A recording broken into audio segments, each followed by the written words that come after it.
Okay, everybody, this is one of the more awkward things I get to do as the instructor, is to get to tape the flute lecture for you, but at least I have Toby, the double reed mascot, here with me to make things a little more entertaining for you. So if you get bored while you're watching this, you can check out Toby. Okay, so we'll start with some basics in terms of assembly and things that we went over. Let me take this apart real fast.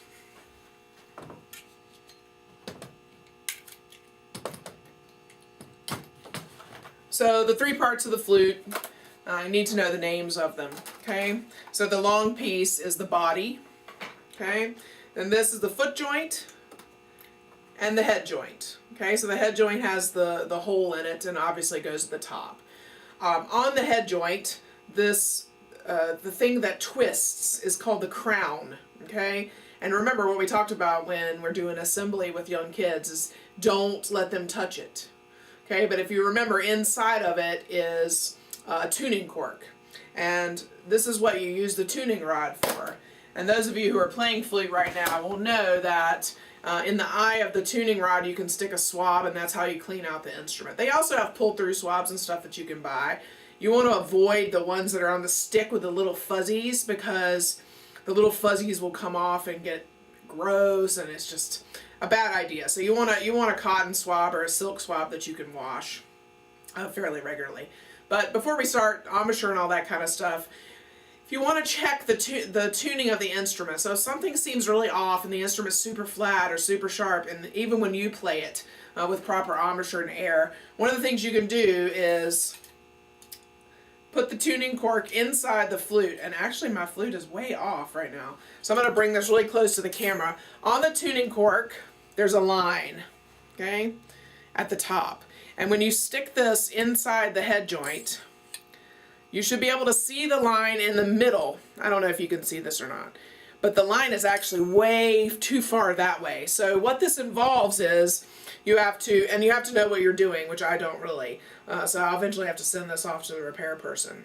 This can happen when the weather changed drastically. If your student leaves their flute inside the car and it's 10 below zero, this kind of thing can happen, okay? And sometimes the cork gets pretty loose in here and can move up and down, which is why once you check it, if it's in the right place, tell them never to touch it again, okay? So you want to leave this cork alone, all right?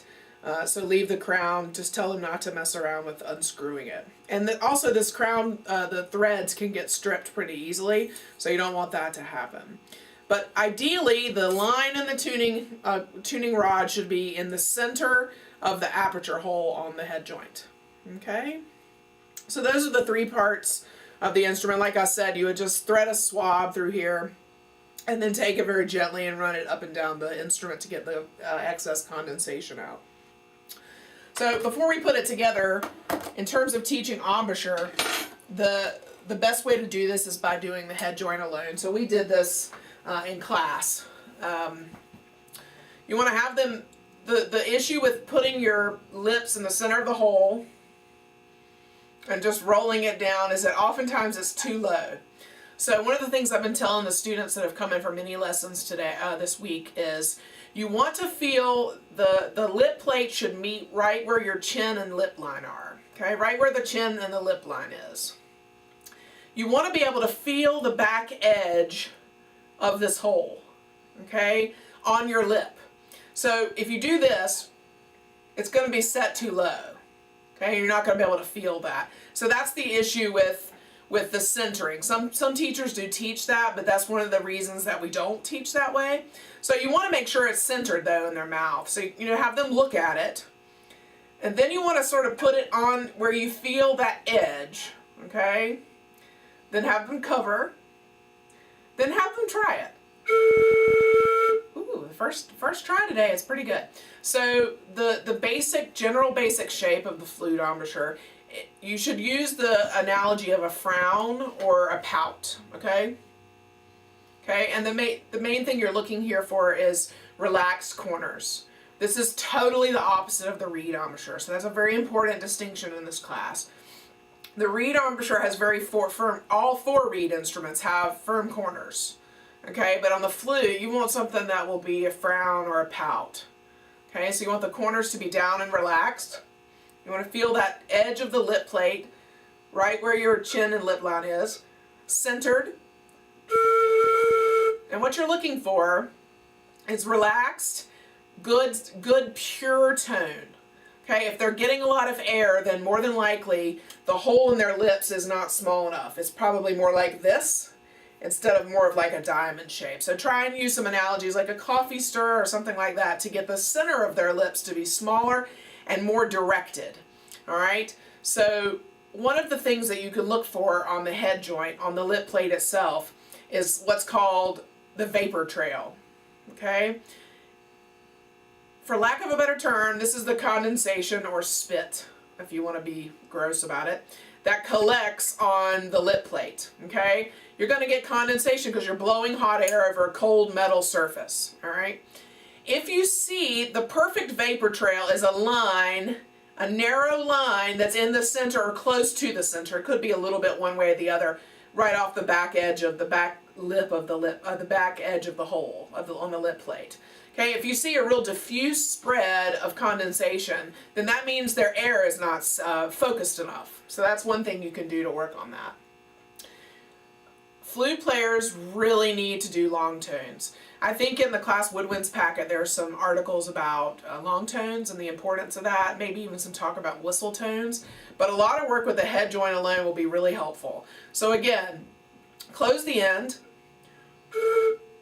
Keep their lips wet too, because dry lips will sink ships, okay?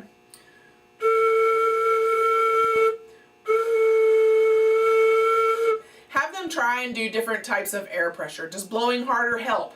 Probably not if you're not focused, all right? If the airstream is not focused and directed like it should be, blowing harder is not going to help.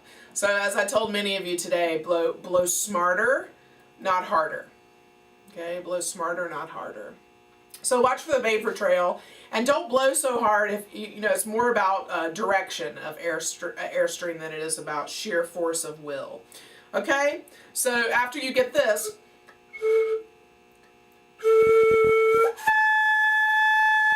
have them release the end. It's going to wobble on them, so it may take them another second to get it back. But they'll encounter a little resistance when you let go of the end. And that's going to be more representative of what the flute is like. Okay? Okay, so that's what I would do in terms of embouchure. Use those examples. The problems that you'll see are real firm, tight corners or even smiley embouchure. So again, you know, get them to pout or tell them, you know, to think about something sad or whatever analogies you think will work best. But anything in that sort of frown, pout category. A couple other things that Dr. Wacker and others have said over the years. If you have them put their finger and put the head joint down, because they'll need 2 hands for this, have them put their finger across like they're simulating the head joint. Okay? Blow out the lips, and then with your other hand, push the air out of the cheeks. So watch. And then you're left with sort of that pouty face. So that's another way to get to do it. Another way I've heard over the years is if you've got this up against your lips and you close your lips and then just let the air blow your lips open.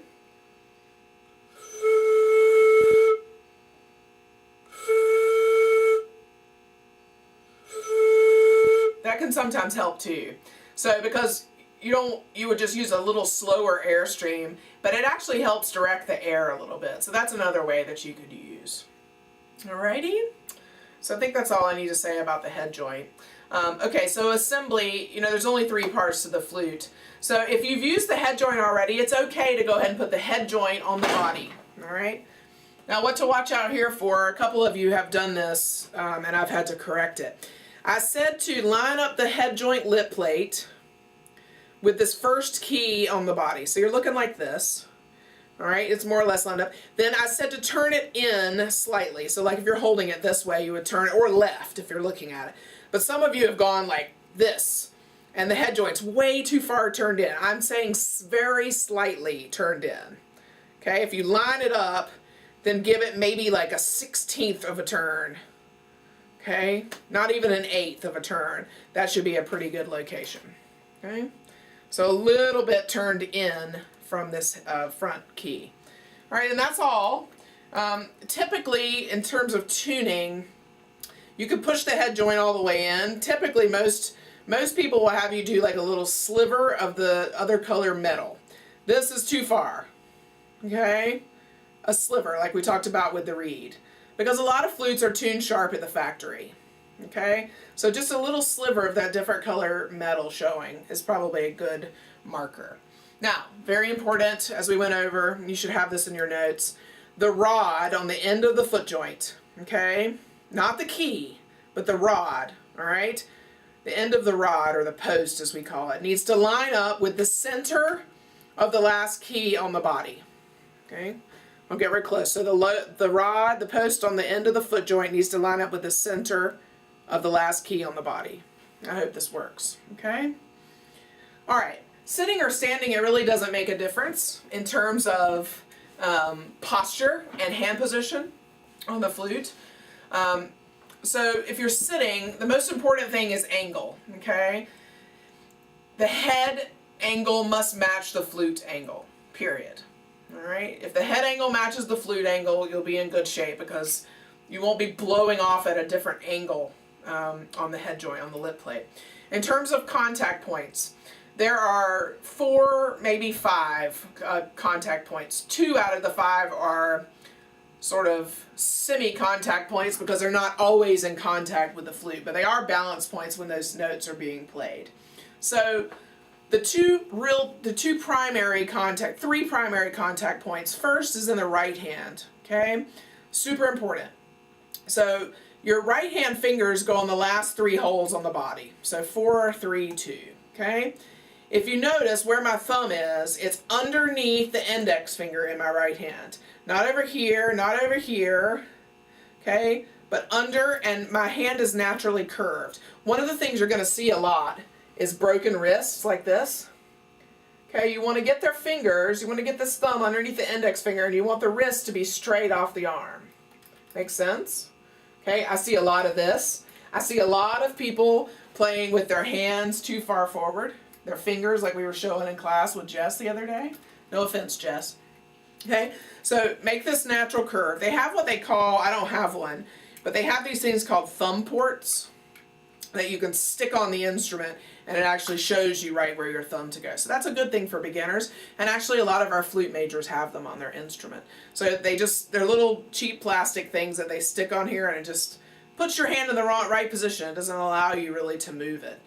So that's a good thing to have. Your pinky is going to operate all of these keys over here, but the partial stabilizer or balance point that I was talking about is oftentimes the right hand pinky, because this is on for a lot of notes, okay?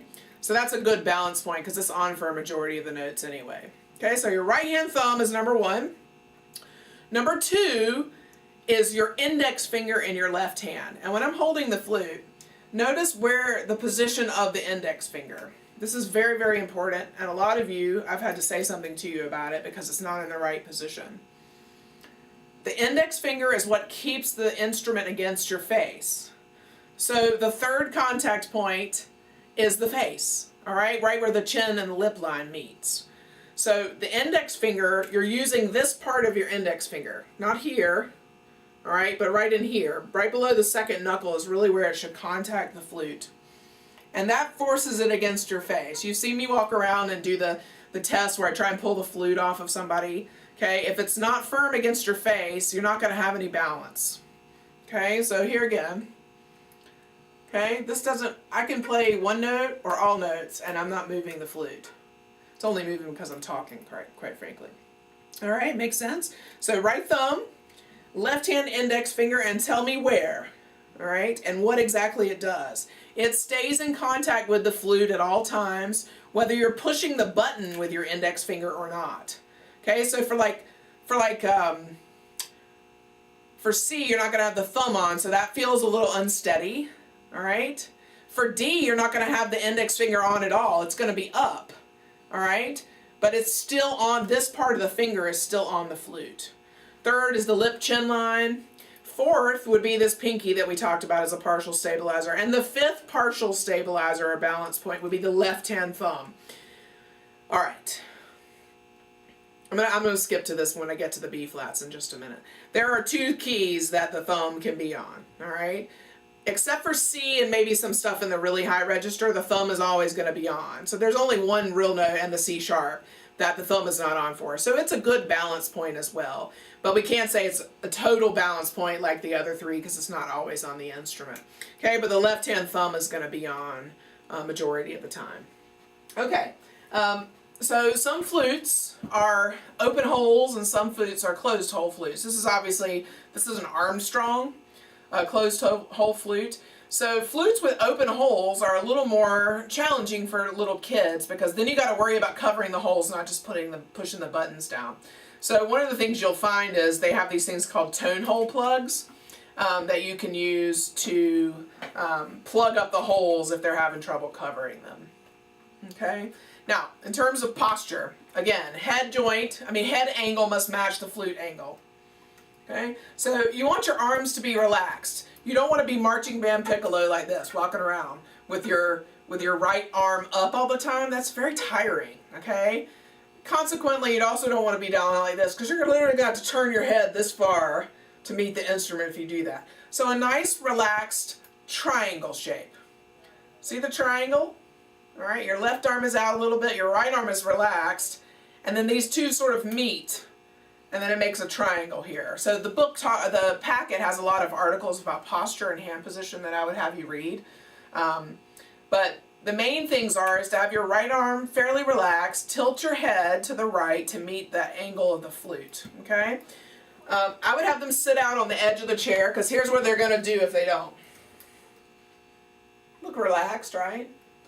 Yeah, they're going to hold, because this is a good thing to do, right, if you're holding up the flute, is to drape your arm over the back of the chair. I can't tell you how many times I've seen that. So one of the other things you can do, I don't have anybody here with me except for Toby, all right? But you can angle your chair, so like I'm sitting this way, if you're sharing a stand with somebody, the other person would be angled like this. Their flute's going to be out this way, my flute's going to be out this way, all right? So it actually works pretty well if you're in a tight space, okay?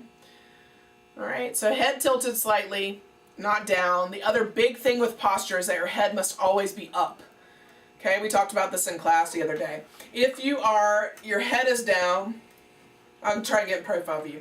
If your head is down, you're going to have too much top lip over the lip plate.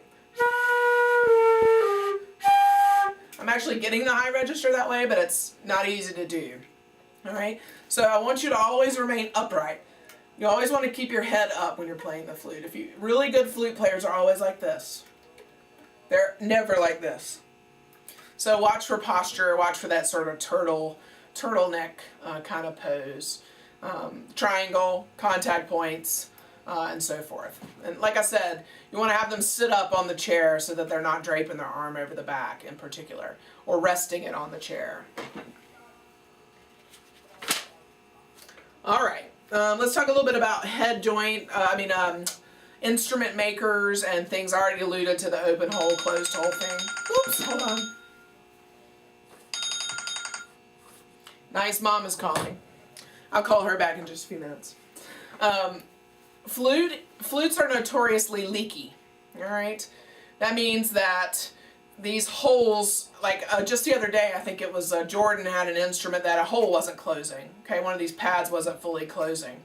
So they're notoriously leaky. Saxophones are too. So one of the things is a really good idea to have when you're a band director, music teacher, is to have a leak light that you can drop into the flute. You close the ends and you can close the holes, and then you can see where any light is escaping. That means you've got a leak. So that's really a good tool for a band director to have if something's not working and you're thinking it might be the instrument. Beginner flutes, some good brands this is an Armstrong. Another good brand is what's called a Gemeinhardt, Gemeinhardt. Okay, you'll see a lot of Gemeinhardt instruments. I think a lot of ours are Gemeinhardt. The instrument brand that I recommend for every single instrument in this class, and this would go for brass too, quite frankly, is the Yamaha. Okay, Yamaha makes really quality instruments in every instrument. Okay, they have beginner level instruments and then they have intermediate and advanced. But you can't go wrong with a Yamaha. It's just always a good, solid choice. Is it everybody's preference? No. All right, but if they have a Yamaha, you can trust that it was made well and that it's not going to fall apart. Unlike those Walmart First Act brand flutes and clarinets and saxophones that they have, green clarinets and red clarinets, that they're made so cheaply, they leak, they fall apart, the keys will fall off, the key work is not soldered very appropriately. So you want to make sure your flute players have a decent instrument. It's going to be nickel, all right? This is a nickel-plated flute with closed holes, all right? Now, so all those brands that we talked about are fine. Nickel is fine. If you are teaching middle school and you've got somebody getting ready to go to high school who's pretty serious about the flute, or you've got a really good high school flutist that's thinking about going to study music in college, you're going to want to get them an instrument, a little better instrument with a little better quality of metal and also open holes. Okay, so that's really important. So the next sort of level of metal after nickel is silver. Okay, solid silver. I don't have a solid silver head joint, so I can't really do any demonstrations, but you guys could go to YouTube and do lots of this on your own. Even a solid silver head joint on a nickel-plated open-hole flute is going to sound better than the manufacturer's regular head joint that came with it, like a nickel head joint. Okay, so at the very least, I think you should have them upgrade to a solid silver head joint. A solid silver flute would be even better. Okay, solid silver open-hole flute.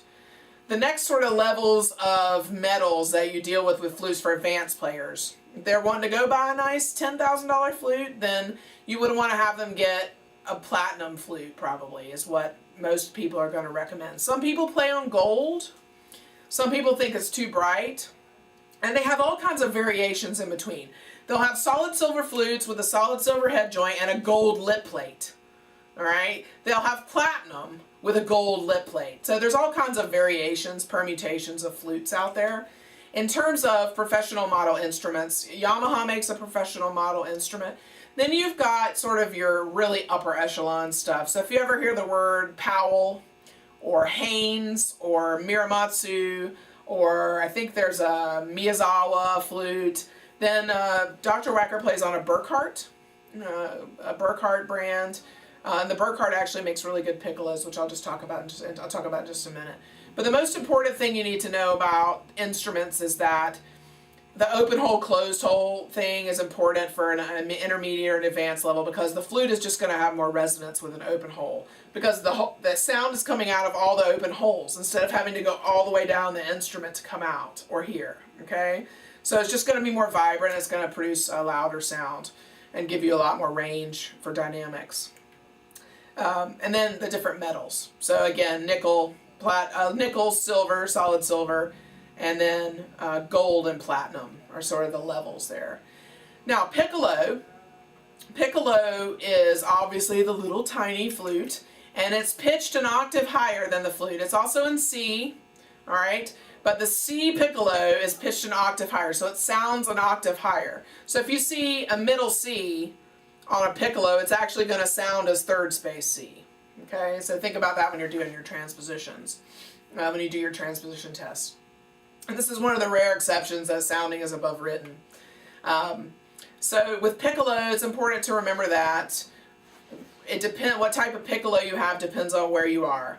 So outdoor marching band, like we have here at IUP, you want a metal piccolo, okay? Or you could get away with one of the resin type that is not wood, looks like wood, sounds better than metal, but is a resin material that won't crack in the weather. A wooden piccolo is the ideal for a concert ensemble, so an orchestra or wind ensemble or something. Burkhardt makes a really great piccolo. That's the Burkhardt Global is the model that Dr. Wacker always recommends. But it has a better tone, okay? So you want metal for outdoors, wooden for indoors. They also make this resin material. It looks like wood, but it's actually not. It's like a polymer that they've made. It will shatter if you drop it, but it won't crack in extreme temperatures like wood will. That's one of the issues with wood. We'll certainly be talking about this when we do clarinet and oboe and bassoon, for instance. Okay, so we talked about the piccolo. There's actually, you may run into in your band library some old music, if you're doing anything really old marches or old Fillmore or old overtures that have been transcribed, sometimes you'll see D flat piccolo. Whew. It's a hard transposition if you're, because you can't really find D flat piccolos anymore, so you would have to transpose it. But do watch out for that. Sometimes piccolo parts are in D flat. The regular flute, of course, is pitched in C, the standard flute. Then you have the four basic ones. You have alto flute, which is pitched in G. All right, and then you have the bass flute. So the alto flute is pitched in G, and it sounds a fourth below where it's written. So if you've got a middle C, it's going to sound like the low G below the staff. And then bass flute is in C, and it's pitched an octave below where it's written. Okay, if that makes sense to you. There's a contrabass flute. There's probably some sort of sub-contrabass flute. There's probably, all kinds of hideous instruments out there that you could find. Probably even a tinier piccolo. Obviously there are fifes and things like that that are in the flute family, but I won't be testing you on any of that. I think I've covered most everything. One of the things, if you watched to the end, which I hope you did, you need to review the flute information in the packet. Okay? There's some good articles about posture and hand position in there, which are important. I've given you most everything in the lecture that you're going to need for the test. But anyway, I hope you've enjoyed watching as much as I've enjoyed taping awkwardly and talking to the camera. And I hope I didn't talk too fast. If you have any questions, let me know. Okay?